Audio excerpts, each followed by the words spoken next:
이 산상수훈은 예수님께서 이제 사역을 하시면서 제자들에게 하신 긴 설교예요. 설교 내용이 아주 깁니다.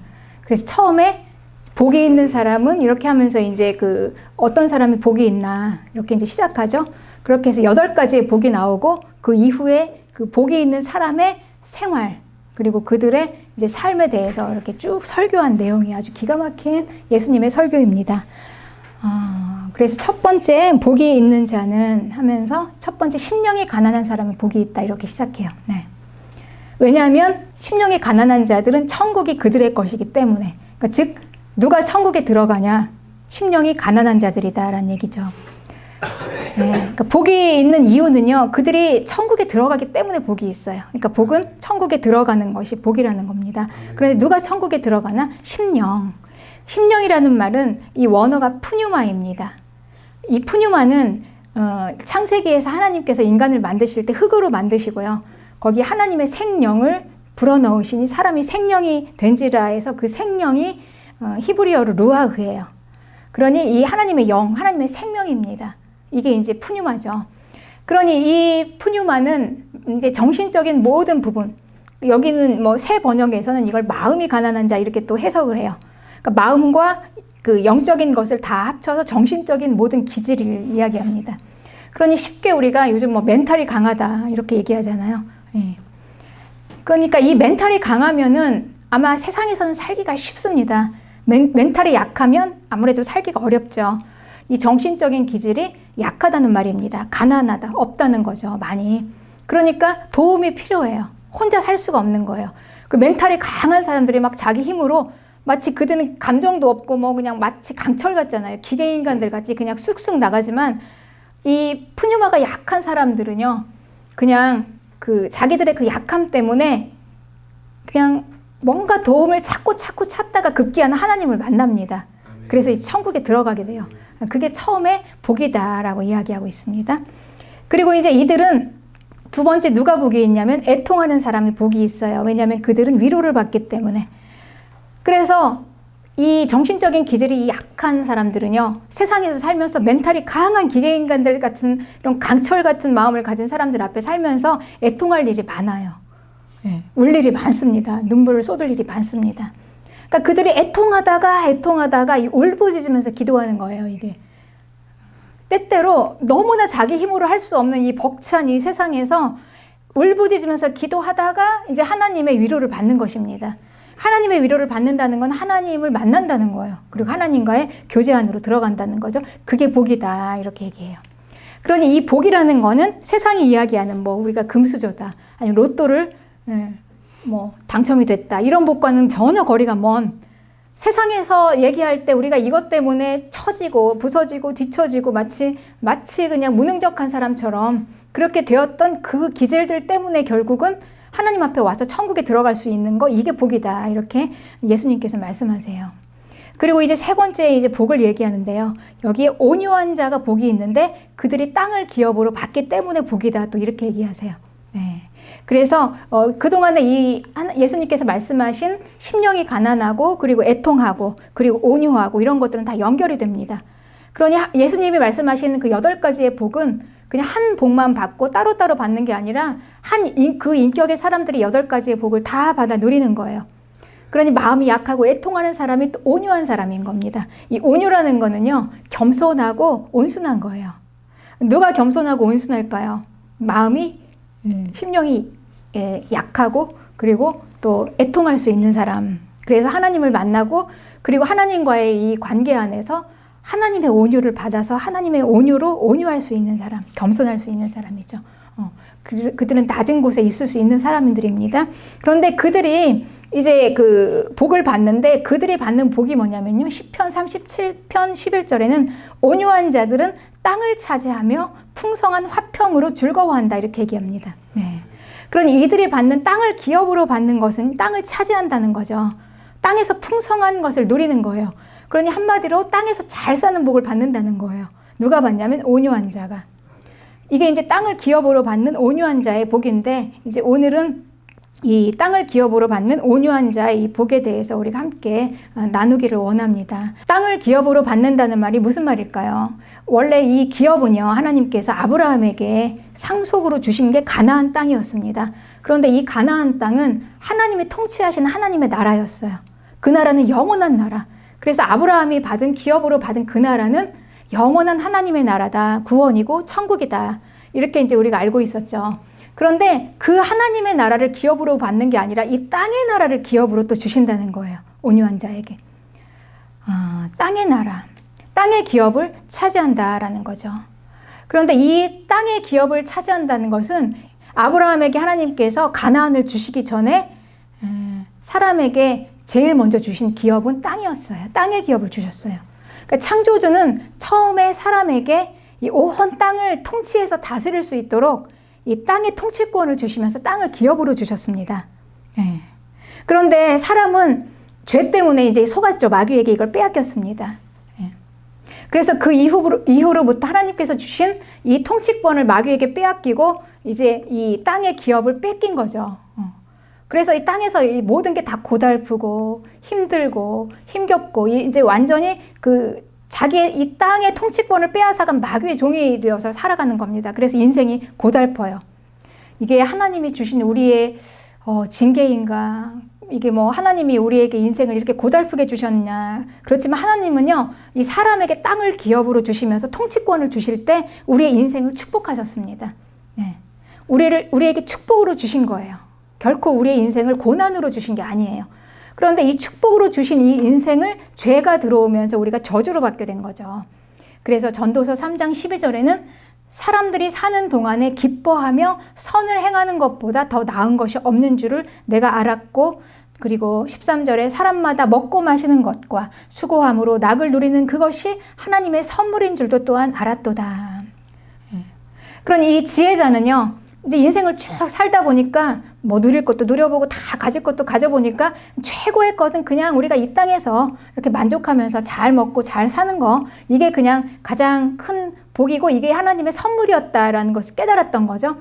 그런데 이 선물인 것을 우리가 누리지 못하고요, 마귀에게 빼앗기고 이제 결국 그걸 착취당하면서 어둠 속에서 먹고 마시는 그런 삶을 살았습니다. 그래서 이 선물이 저주가 되었어요. 그래서 이 땅에서 살면서 먹고 마시면서 사는 그 자체, 인생 자체가 근심이고 또 분노 가운데 또 질병이고 절망이고 이렇게 이제 살고 있었죠. 그래서 전도서 5장 20절에는 그는 자기의 생명의 날을 깊이 생각하지 아니하리니 이는 하나님이 그의 마음에 기뻐하는 것으로 응답하심이라, 이렇게 얘기했어요. 그러니 하나님이 이 땅에서 누리라고 주신 이 축복된, 이 복된 이 선물을 받은 사람들이 이 선물로 받으면서 누리면서 이것 때문에 또 영원한 생명을 그냥 깊이 생각을 안 하는 거예요. 네. 하나님이 그 주신 이 땅에서 풍요한 것들 때문에 그냥 그것만 바라보다가 영원한 생명을 또 생각하지 않습니다. 네. 그러니 이러거나 저러거나 하나님께서 우리에게 주신 그 축복된 인생이 결국은 죄 가운데서 이렇게 저주로 받게 되었다라는 거죠. 네. 그런데 우리가 그래서 아무 소망이 없는 그 인생은 정말 뭐 그냥 고난이다 이렇게 얘기하는 그 인생 가운데서 구원자가 오셔서 우리를 구원하셨잖아요. 구원자가 우리를 구원하실 때 그 구원자는요, 이 땅의 지금 통치자, 우리에게서 빼앗아가서 통치권을 가지고 있는 마귀에게서 우리에게 원래 주셨던 그 땅의 통치권을 찾아다 주셨습니다. 네. 그러니 예수님께서 마귀를 이기셨다는 것은 이기시면서 그 통치권도 같이 도로 찾아서 주신 거예요. 네. 그러니 하나님께서 우리에게 땅을 기업으로 주신 그 기업을 이제 성도들은요, 구원받은 성도들은 도로 받은 겁니다. 그게. 네. 그게 받은 거예요.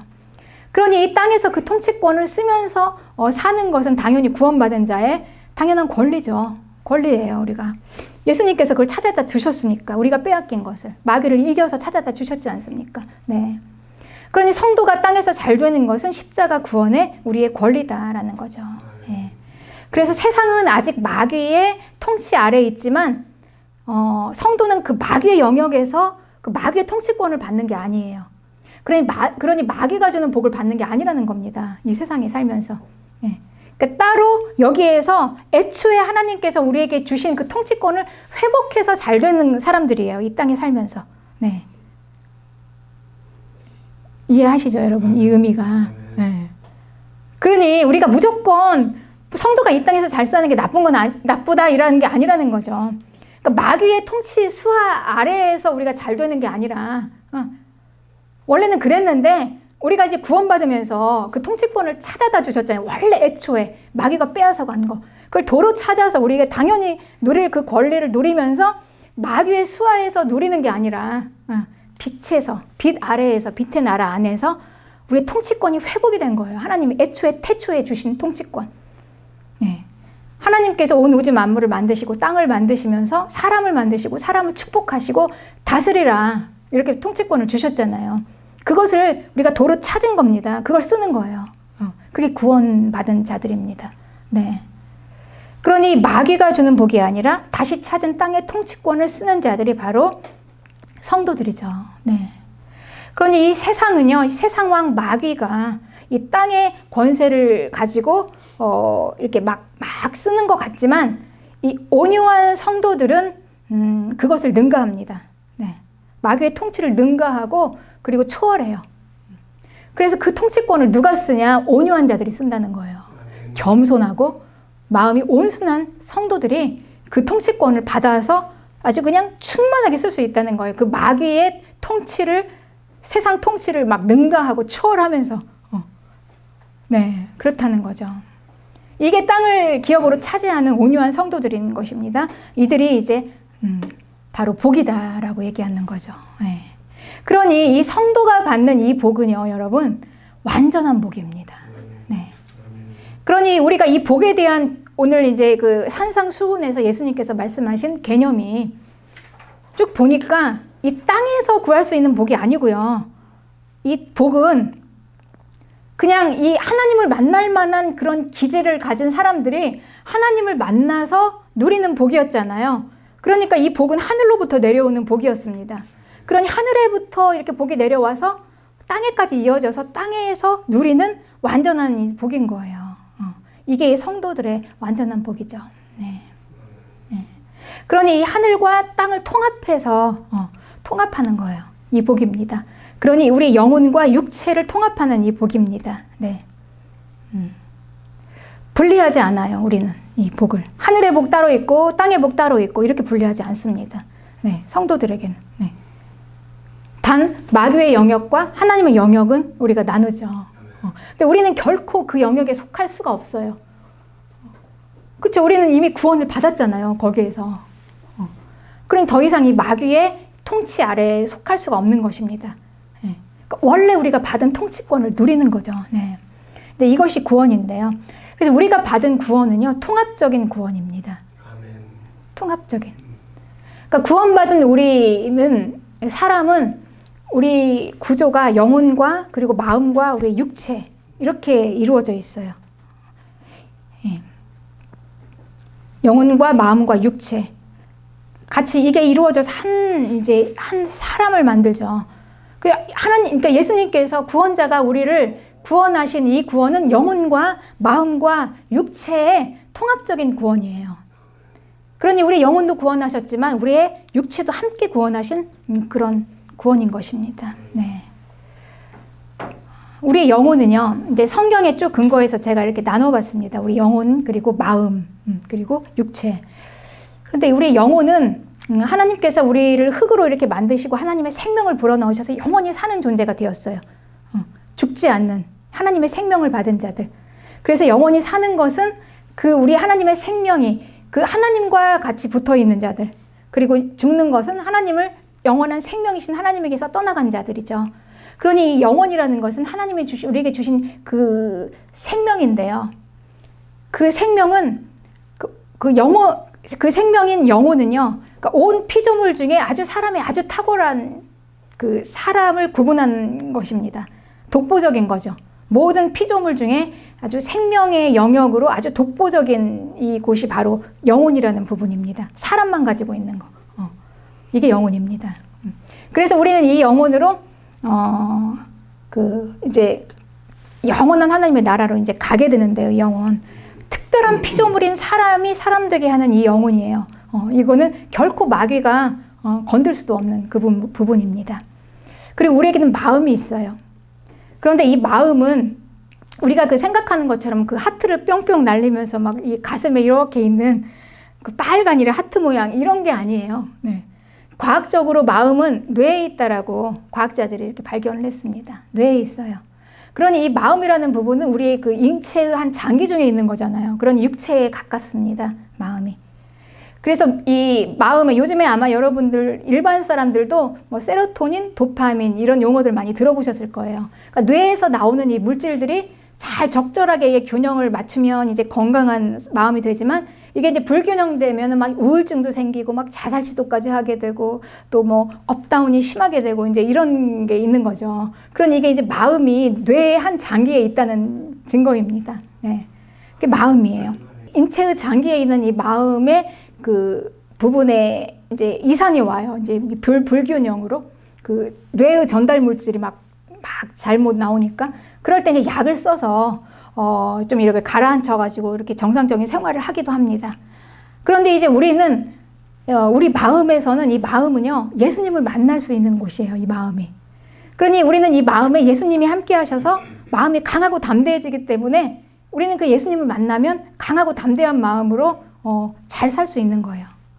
심령이 약하지만 그리고 애통하지만 그래도 예수님이 함께 하시니까 약을 먹지 않아도 우리는 잘 살 수 있는 것입니다. 건강하게.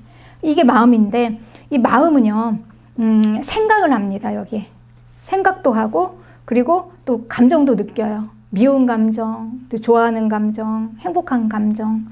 그러니 이 마음의 미운 감정을 막 갖고 또 탐심도 갖고 이러다 보면 결국 죄가 어디에 쌓이냐면 마음에 쌓이겠죠. 그러니 예수님께서는 그 물이 더러운 것을 씻어내듯이 예수님의 피로 우리의 마음에 있는 그 죄를 씻어내는 것입니다. 깨끗이 되는 거예요, 마음에. 이렇게 이제 우리가 마음에 예수님께서 죄를 깨끗이 씻어내면 그때 이제 우리가 깨끗해져서 이제 이 마음이 결국 행동으로 이어지는데요. 이제 죄가 없는 육체가 되는 겁니다. 그러니까 이제 그 전에는요. 사실 그 전에 이 육체는 그냥 말하자면 그냥 한마디로 그냥 동물적인 거죠. 그러니 이 동물적인 육체의 삶을 살았습니다. 전에 죄가 있을 때는 그랬습니다. 왜냐하면 영혼은 이미 다 죽었고 마음은 죄로 가득 차가지고 이게 막 둔해져서 이 감각이 없어요. 느끼지를 못하는 거예요. 그러니 다 마비가 돼 있죠. 영혼과 마음이. 그러니 이 몸은 그냥 완전히 고깃덩어리인 거예요.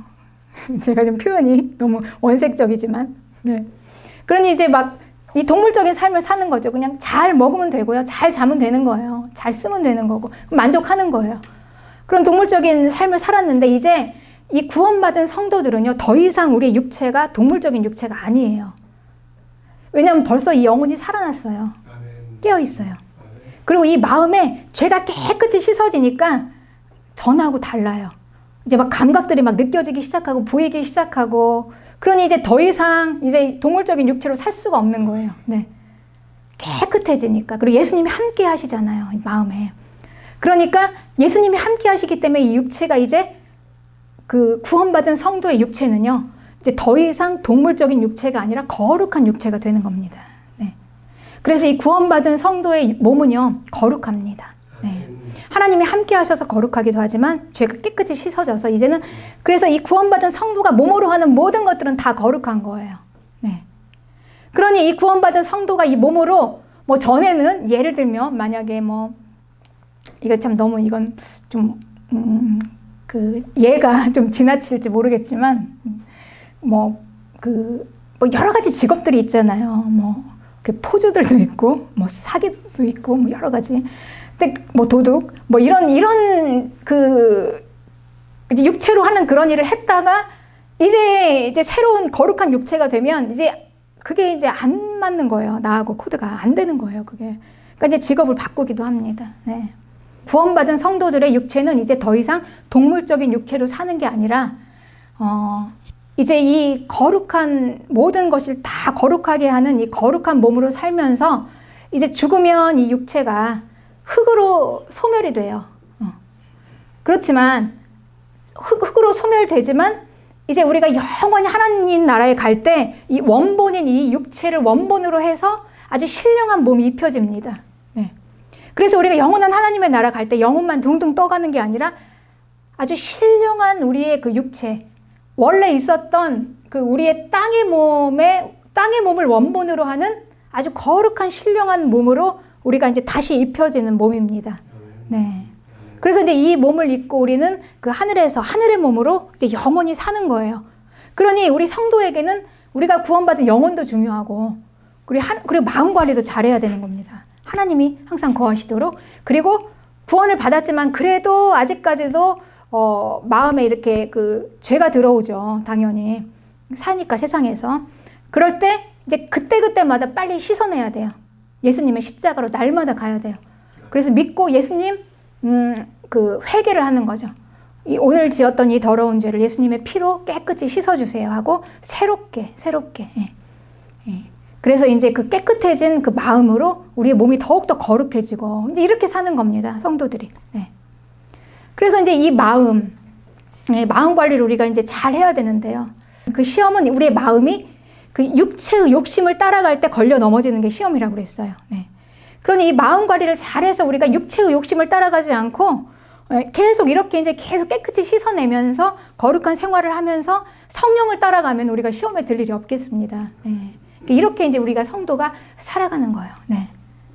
그래서 예수님께서 우리를 십자가에서 구원하셨을 때는 우리 영혼도 구원하시고, 그리고 우리의 육체를요, 모든 십자가의 결박에서 풀어내신 거예요.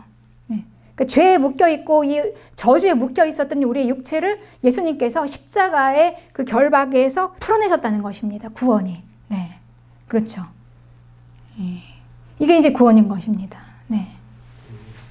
그래서 예수님께서 진리를 선포하고 결국 예수님을 만난 게 구원이잖아요. 예수님을 만난 그 수많은 많은 그 시대의 사람들이 그 앞에서 막 병이 치유받고, 막 육체가 막 회복되고 그런 일이 일어났지 않습니까? 그래서 요한복음 10장 10절에는 생명을 얻고 더 풍성하게 얻게 해주신 것입니다. 그래서 우리 구원에는 우리 영혼의 이 충만한 이 구원을 받고 이 육체의 풍성함을 우리가 누리는 이것까지 하신 거예요. 이게 바로 완전한 복입니다. 성도가 누리는 완전한 복. 그러니 이 성도가 누리는 이 완전한 복을 충만하게 이 땅에서 잘 살면서 누리는 것이 구원받는 우리의 의무입니다. 그래서 예수님의 구원은 영혼만 구원하신 게 아니라 우리의 몸까지 구원하신 총체적인 구원이다라는 거죠. 네. 그런데 마귀는요, 이걸 속입니다. 이걸 건드려요. 마귀는 우리가 구원받기 전에도 우리를 그렇게 예수님 만나지 못하게 그렇게 우리를 꼭 붙잡아 맸지만, 우리가 구원받고 하나님의 자녀가 되어도 계속해서 우리를 계속 그 구원에서 막 멀어지게 하려고 우리에게 속이는 겁니다. 그러니 무엇을 가지고 속이겠습니까? 우리가 받은 구원을 가지고 속이겠죠. 그래서 이 마귀는 어차피 이 영혼은 건들 수가 없죠. 그리고 이 마음에는 이미 예수님이 함께 계시기 때문에 이 마음에도 근처에 올 수가 없어요. 그러니 이 마귀가 무엇을 가지고 속이냐? 우리의 육체를 가지고 속이는 것입니다. 교묘하게 육체를 가지고 속여요. 어떻게 속이냐면 예수님께서 십자가에서 이미 다 풀어놓으시고 해방시키시고 그 학대, 우리가 육체에 막 학대받고 착취당하지 않았습니까? 사실은 우리가 세상에서 그렇게 살았잖아요. 그냥 막 살았다는 게 그거잖아요. 착취당하고 막 학대당하고 막 이러면서 세상 마귀의 종이 돼서 막 그렇게 살았지 않습니까? 그걸 십자가에서 예수님이 다 해방을 시켜셨는데, 마귀는 다시 우리를 육체로 착취하고 우리를 다시 학대하기 위해서 뭘 쓰냐면 우리가 받은 구원을 쓰는 거예요. 종교적인 걸 쓰는 거죠. 네. 그래서 교묘하게 육체를 속입니다. 다시 우리를 학대하고 착취하기 위해서 종교로 우리를 몸을 얽어매어서 우리를 종을 만드는 거예요. 그게 바로 이제 종교의 영입니다. 네. 이 종교의 영은 마귀가 아주 교묘하게 우리를 속여서 예수님의 충만한 구원을 누리지 못하게 만듭니다. 네. 그러니까 예수님의 십자가의 구원의 어마어마한 이 놀라운 일인데, 우리가 영원히 구원받고 마음에 예수님이 함께해 주셔서 전에는 늘 불안했어요. 전에는 심령이 약하니까 그냥 누군가 도움을 받기 위해서 그냥 불안해서 여기에도 의지해보고 저기에도 의지해봤지만 사람을 의지하면 더 상처받고 또 물질을 의지하면 중독이 되고 막 이러지도 못하고 저러지도 못하는 그런 삶을 살지 않았습니까, 우리가. 네. 그리고 이 육체는 막 동물적인 삶을 살고, 그런데 거기에서 완전히 하나님께서 예수 구원자께서 우리를 해방시키시고 다 풀어놓으셨는데, 그래서 우리가 받은 이 구원은요, 그 영혼과 마음의 충만하고 평안함도 있지만 이 육체가 이 마귀의 학대에서부터 완전히 벗어나니까 그냥 너무너무 기쁘고 충만하고 행복하고, 네, 그냥 풍성해요. 한마디로 그냥 풍성한 복인 거예요. 이 복을 누려야 하는데 이제 마귀가 할 수 있는 이 부분이 육체적인 부분에서 이 종교의 영으로 꽉 묶어서 우리가 구원은 받고 하나님의 자녀가 됐지만 이 땅에서 풍성하고 기쁨과 또 충만함을 누리지 못하게 만드는 거예요, 우리 삶을. 그렇습니다. 그게 이제 마귀가 우리를 속이는 종교의 영입니다. 네. 그러니까 이 마귀는 그래서 이 종교로 우리 육체를요 자꾸 금지시킵니다. 못하게 하고. 네. 마치 영혼은 구원받았지만 이 육체는 이 땅의 것이기 때문에 마치 악한 것처럼, 그래서 이 육체가 잘 먹고 잘 되고 이 땅에서 잘 살게 되는 것을 마치 그게 잘못된 것처럼 죄책감을 주는 것입니다. 착취하려고요. 그래서 이렇게 성도들이 은혜 받고 이렇게 오시잖아요. 그럼 누가 뭐 그걸 가르쳐 준 것도 아닌데 괜히 막 거룩해야 되는 거가, 물론 거룩해야 되는데 그 부분에 대해서 막 육체를 막 학대합니다, 스스로. 막 올가매요, 그거를. 그러면서 우리 육체가 요구하는 게 있습니다, 여러분. 배고프면 먹어야 돼요. 네, 목마르면 마셔야 되죠. 네, 피곤하면 자야 되고 쉬어야 되고. 근데 그런 모든 것을 다 끊어버리는 겁니다. 다 끊어버려. 그러니 이 육체가 얼마나 공고하겠습니까? 구원은 받았지만. 그러니 이 기쁨을 느끼지 못하고 이제 심지어는 잘못하면 정말 구원자이신 예수님까지 원망할 수 있고 멀어질 수 있는 그런 위급한 상황까지 갈 수 있는 걸 이 마귀가 쓰는 거예요. 다시 자기 노예를 만들겠다는 거죠. 그래서 우린 이거를 이제 분별해서 알아야 하는 것입니다. 그래서 예수님께서는요, 이 땅에 계시면서 죄인들과 식사를 하셨어요. 식탁 교제를 하셨거든요. 네.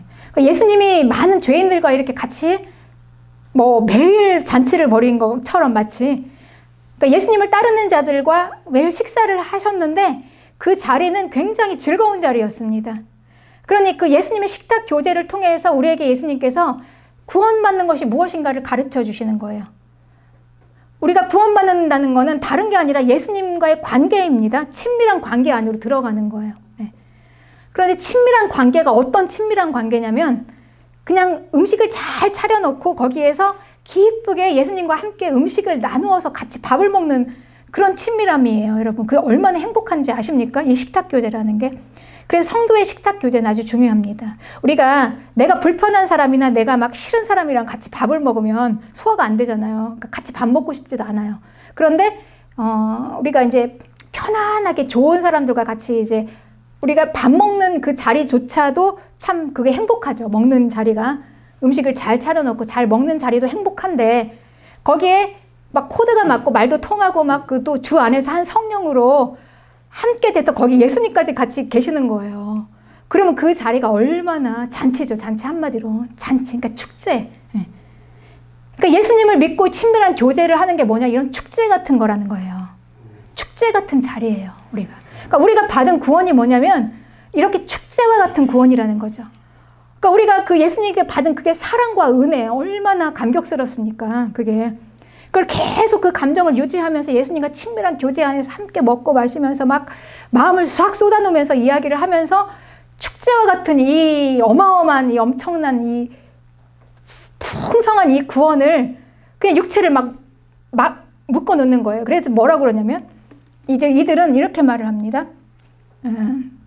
누가복음 5장 33절에 요한의 제자는 자주 금식하며 기도하고 바리새인의 제자들 또한 그러하되 당신의 제자들은 왜 먹고 마십니까? 그러니까 이 바리새인들은 그 예수님과 이 종교는요, 그러니까 기독교가 종교로 들어가서 종교의 영이 되면 예수님과의 그 친밀한 관계의 그 기쁨과 즐거움을 이들은 몰라요. 알 길이 없죠.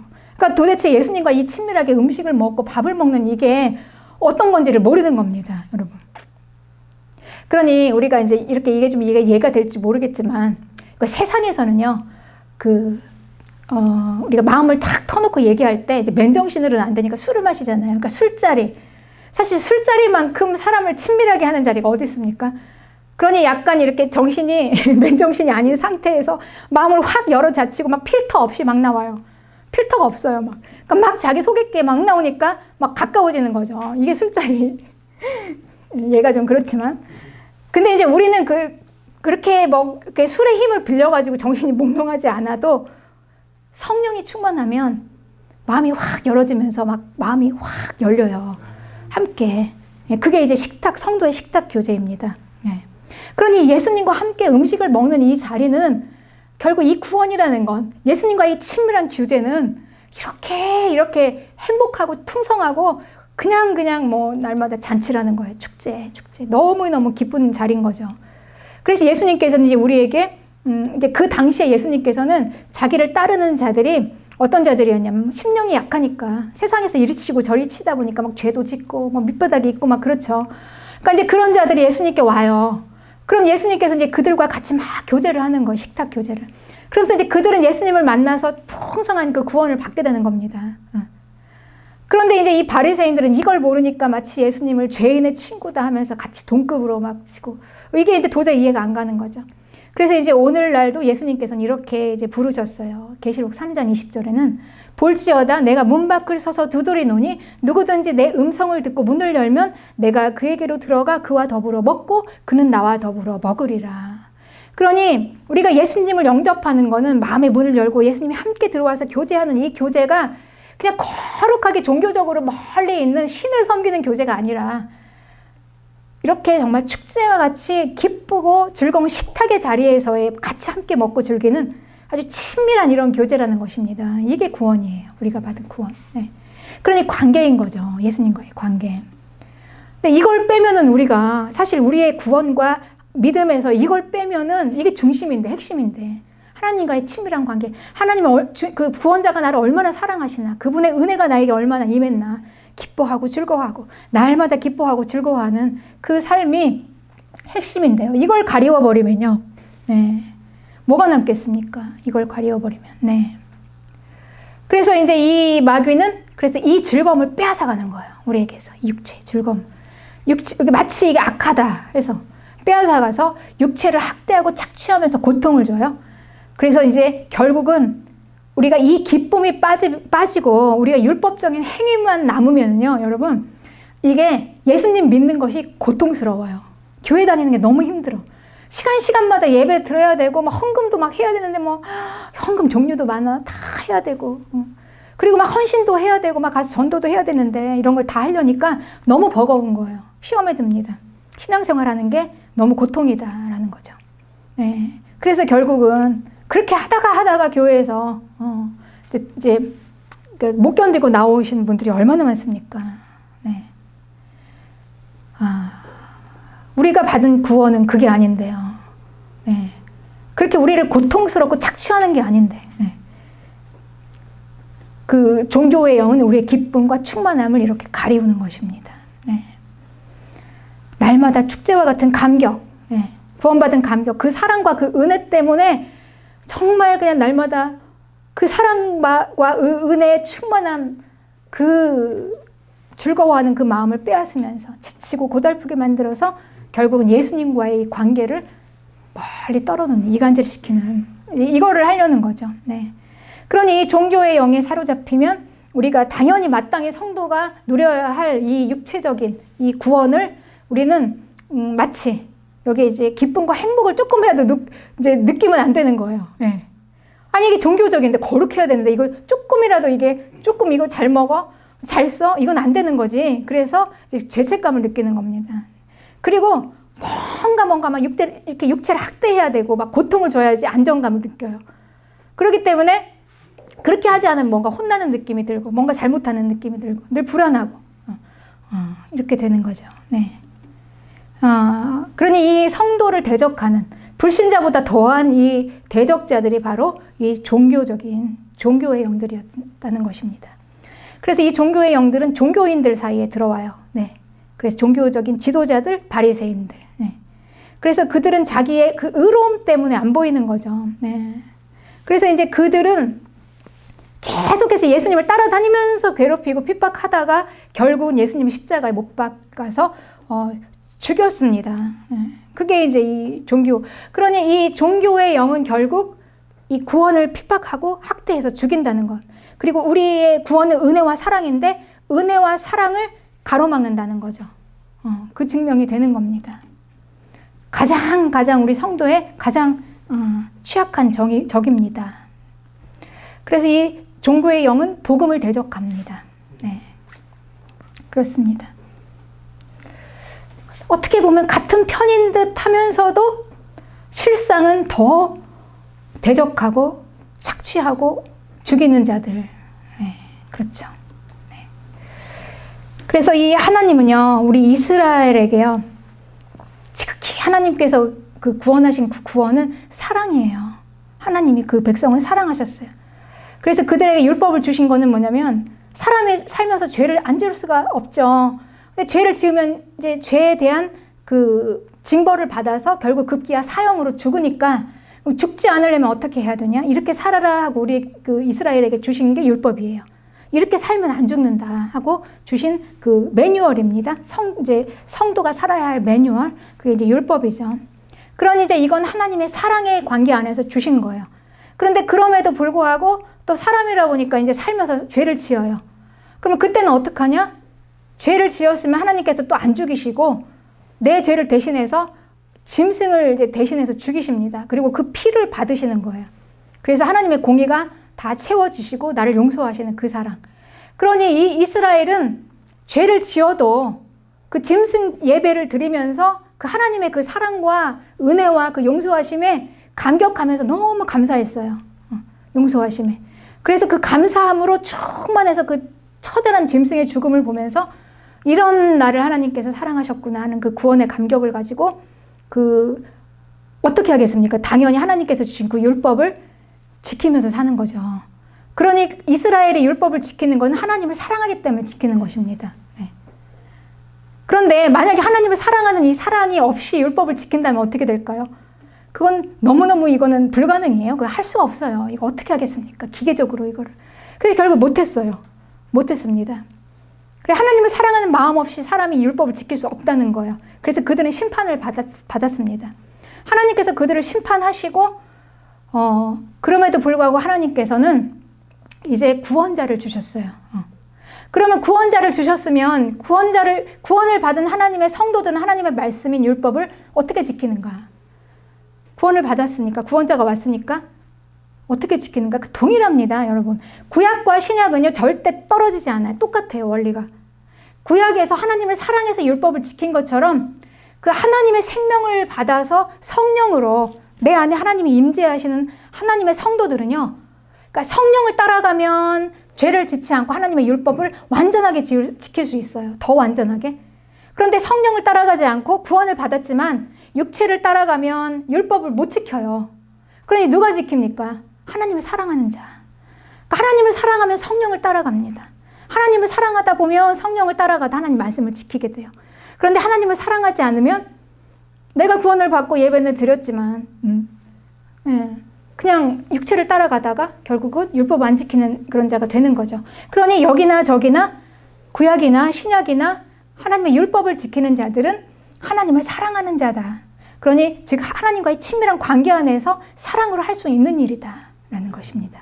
그래서 요한복음 14장 23절에는 사람이 나를 사랑하면 내 말을 지키리니, 그리고 24절에는 나를 사랑하지 아니하는 자는 내 말을 지키지 않는다. 예수님께서도 내 말을 지키는 자는 나를 사랑하는 자다. 그러니 이 구원이라는 거는요, 그리고 구원받은 성도의 삶이라는 거는 예수님과 구원자와 구원자이신 하나님과의 친밀한 관계 안에서 사랑함으로 이어지는 거예요. 사랑함으로 구원받고 사랑함으로 지켜지는 겁니다. 네. 그러니 이게 빠져버리면 이제 안 되는 거죠. 그렇죠. 네. 그래서 이제 하나님께서는 구원자를 보내셔서 하나님을 사랑하는 그 하나님의 자녀들에게 이제 성령에서 성령 따라가면 이 성령이 따라가는 그 성령의 인도함은요, 어디서부터 우리가 하나님의 말씀을 지키는 완성이 되는 거냐면 우리의 속으로부터 그 하나님의 말씀을 지키는 지키는 율법이 됩니다. 우리 행위가 아니라 우리 마음 안으로부터. 그러니까 성령이 거하시는 우리의 마음 안에서부터 성령을 따라가면서 우리 마음 안에서부터 이루어지는 하나님의 말씀을 지키는 완전한 율법이 되는 거예요. 네. 그게 이제 구원자를 하나님께서 우리에게 주신 것입니다. 네. 그래서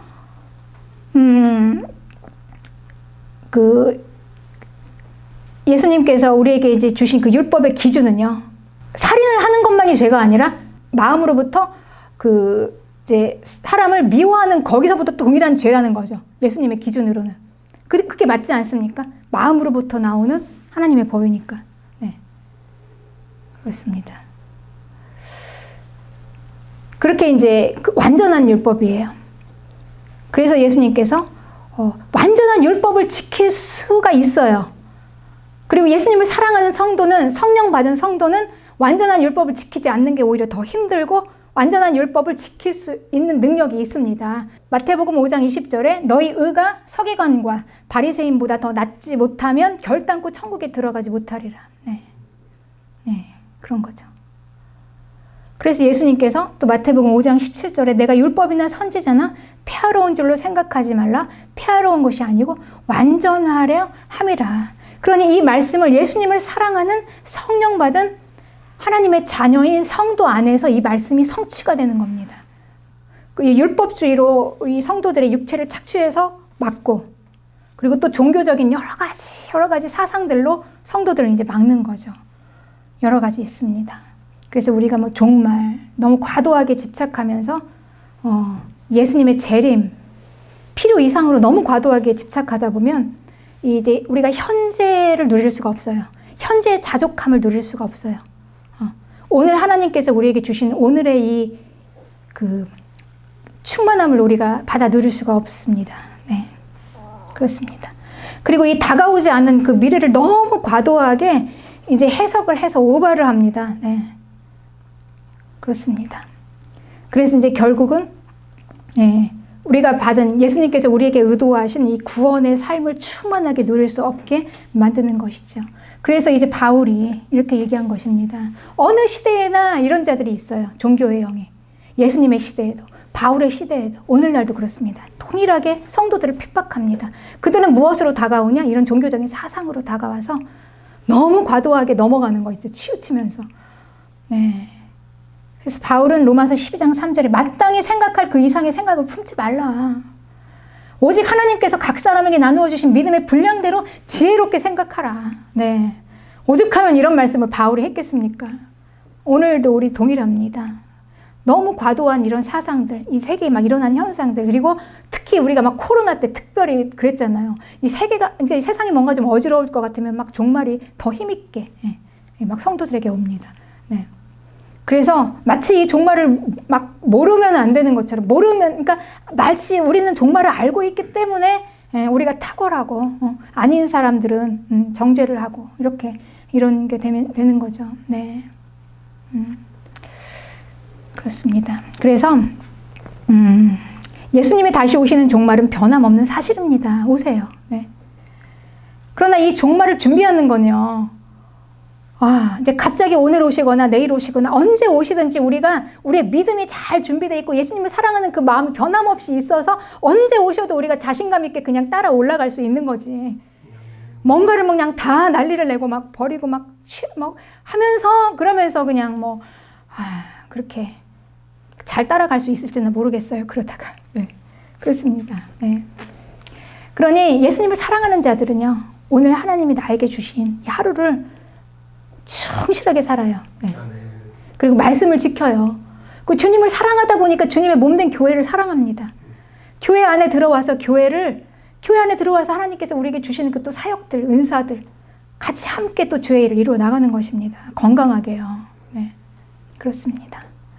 하나님이 우리에게 주신 모든 것은 다 귀합니다. 인생도, 시간도, 우리 영혼을 구원하신 그 귀한 것만큼 우리 육체의 구원도 귀합니다. 성도는 화려하게 세상에서 나타나진 않지만 이 놀라운 영향력으로 세상을 유지하는 자들이에요. 진리가 있기 때문에. 그들은 세상에는 속하지 않았지만 이 세상을 다스리는 파워가 있습니다. 이들이 진정한 복을 받은 사람입니다. 아멘. 할렐루야.